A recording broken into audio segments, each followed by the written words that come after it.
Welcome to the Purple Elephant Show. I am your host, KC Phoenix, and I've made it to the fourth episode. Well, this isn't the fourth episode, this is the 11th episode, but I said I was going to do 4 episodes today, and I made it to the fourth one. So, yeah, quick housekeeping because this is the fourth episode and final one for today. And as you know, I usually do my episodes on the weekend. If I can get episodes out during the week, I will, but mostly these episodes will be done on the weekend until the schedule and environment changes that allows me to do more during the week. So yeah, so just a few housekeeping things. Don't forget to like, share, subscribe if you're listening to it on a streaming platform. If you are watching it on YouTube, Daily Motion, whatever, the website will take you directly to the streaming for Anchor, which is thepurpleelephantshow.com. You can follow on Twitter, real TPES. You can follow on Instagram, as I always say. I barely pay attention to it. The Purple Elephant Show on Instagram. And if you want to break from politics, which I'm about to go record 4 episodes for my other non-political channel, which that's going to be interesting, which I'll be talking about fish, open relationships, Betty Wright,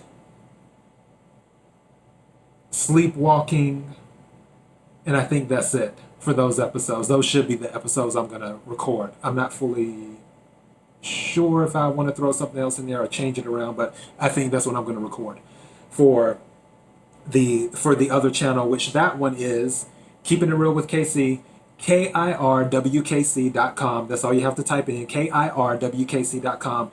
That will take you to my other channel, which is the streaming for Anchor Podcast. And then also you can find the YouTube channel information and watch the video clips there. I do not discuss politics on that channel at all. None. Nada. Zip. So, yeah.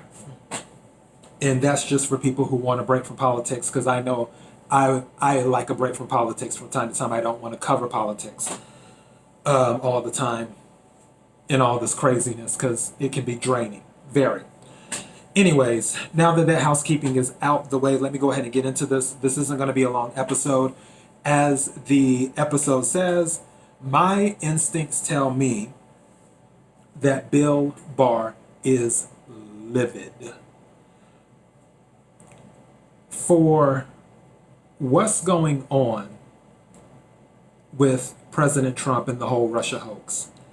Those who have followed it closely, those who know what's going on, and it's a lot to take in. If you haven't been following it, you're not, how can I say this?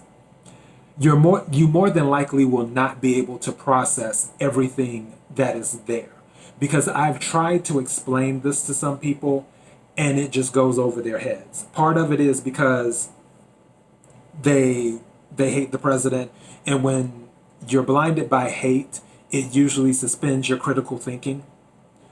Also, the other part of it is that it's so complex and so much of a cluster that people are just like, okay, wait, too much information. Because when I talk to people and I bring up Glenn Simpson or Veselnitskaya or Fusion GPS or CrowdStrike or Stefan Halper or Joseph Massoud, Downer, Struck, Page, James Baker, Bruce Orr, Nellie Orr, all of that stuff. When I start bringing up those names, they're like, wait, who are these people? What did they do? What? And for some people, they do get it. When I start breaking down how Bruce Orr worked at the Department of Justice, but his wife, Nellie Orr, worked at Fusion GPS, which was the one who was commissioned to get the dossier, which was done by Christopher Steele, which was paid for by the DNC, which that money that went to Fusion GPS was funneled to them through Perkins Coie, which was the law firm hired by the DNC and Hillary Clinton. And with spies being embedded into the Trump campaign, and with Carter Page, where when it came to confirming if he was a Russian asset or a United States asset, and how the person who received the information changed the email where the email had said, no, he's a United States asset, but the person changed it to say, no, he's not a United States asset, to the 302s, where some people don't even know what a 302 is in regards to the FBI with General Flynn, where the agents originally said in the 302s that General Flynn didn't lie. And the list goes on and on and on and on and on and on and on and on and on and on and on and stuff. And when you try to lay all this out for people, their eyes just glaze over. It's too much for them to process and comprehend sometimes. And not even sometimes, most of the time. And I get it. If you haven't been following it, that's it. And then the other stuff with Ukraine, with CrowdStrike and the server, and now that these documents have been declassified recently, basically showing that all the people who have been on TV, on certain networks saying, oh yeah, there's Russian collusion, Adam Schiff, with his... All these people have been saying, oh yeah, there's Russian collusion, but then behind closed doors under oath, they're like, no, we haven't seen any Russian collusion. So yeah, those documents have been declassified, and there's been a ton of other things, and all of this has been a slow burn. There have been great investigative journalists out there like John Solomon, Sarah Carter, Laura Logan, Catherine Herridge, and other journalists, people who cover it on television, Hannity, Tucker, Laura, Lou Dobbs, definitely Maria Bartiromo. Maria Bartiromo has been amazing covering the whole breakdown with the spies being embedded into the campaign and how all of this was a setup from the beginning. But what I'm discussing with this is in regards to Bill Barr, where I can tell, because not to brag or boast, I've said it once, I'll say it again, my intuition is usually on point. And I can tell Bill Barr is livid. And honestly, I don't even think Bill Barr likes President Trump, which is fine. You don't have to like somebody to work with them or work for them. I believe in his eyes, it's the office of the presidency and the rule of law that is at stake. Bill Barr reminds me of an old school type, almost like a high school principal, which, for those of you who don't know, Bill Barr was AG for during the first Bush administration. And he came back to work during the Trump administration. But from his presence, the way he articulates certain things, the way he's very careful about what he says, he strikes me as a high school principal where the rules are the rules. And it's not about rationalizing when it comes to the rules for him. Regardless of how you may feel about the rules, regardless of how you may feel about individuals, the rules are the rules. And like that high school principal, you might say, oh, well, that rule doesn't make sense. The rules are the rules. If you don't like the rules, change the rules. But until then, the rules are the rules. And he's seeing these rogue people in the upper echelons of the Justice Department of the FBI, of the CIA, doing all of this stuff in regards to the Russia hoax. And I really, really feel that he is looking at this like, what the hell is going on here? Cue John Durham, which, for those of you who don't know, John Durham has expanded his investigation too, as to everything that has happened with the Russia hoax. And not to throw cold water on those who are happy that John Durham has expanded his investigation, but I can tell you right now, President Obama will never be indicted. That's like a 0.00000000001% chance that President Obama would be indicted. And then there is zero chance, if he was indicted, that there would be a conviction. Because I'll be honest, if I was one of the people on the jury, with all the evidence that I've seen thus far, internally, I would say that President Obama is guilty. But if I were on a jury during the trial, I would put not guilty. Only because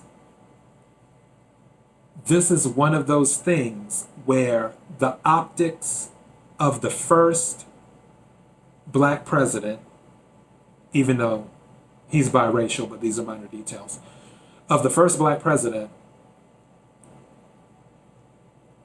being indicted or convicted would be horrible. On top of that, the narrative that would be put out there would tear this country apart. And this is one of those situations where you have to not look 1 or 2 steps ahead, you have to look 5 to 10 steps ahead. So no, internally, yeah, he's guilty. Once I do my thing with the rest of the jury, not guilty.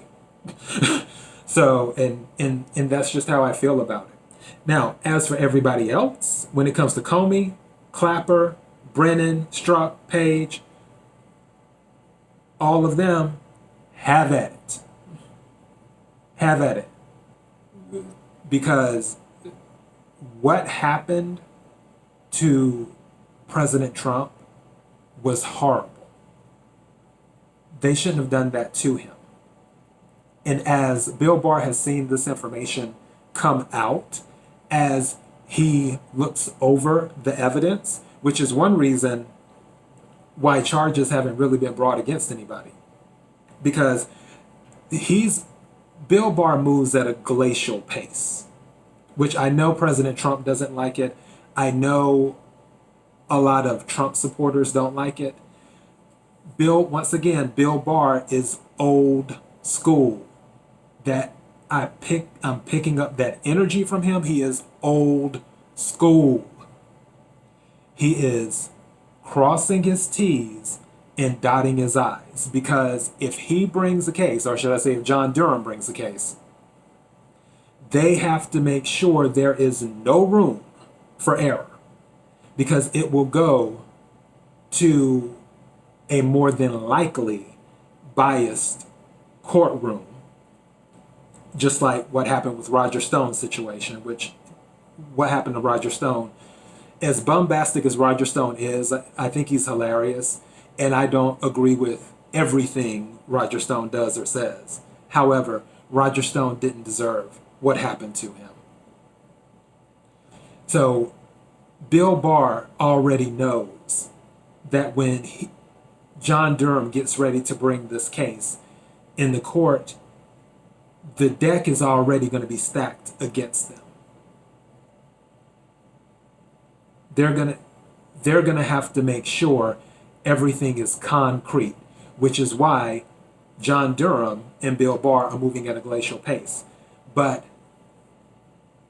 mark my words, today's, every time I keep on wanting to say February. What happened on February? Oh, okay. Internal thought. Another another thing, another day. That's yeah.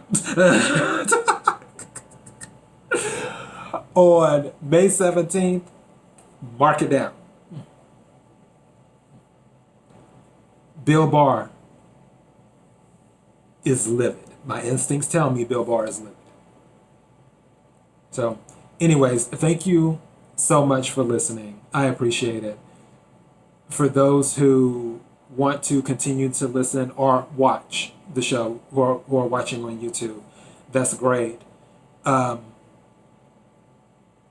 really, really appreciate it. Don't forget to like, share, and subscribe. ThePurpleElephantShow.com, at Real TPES on Twitter, The Purple Elephant Show on Facebook. I think that's all I got. Enjoy the rest of your weekend. Be blessed.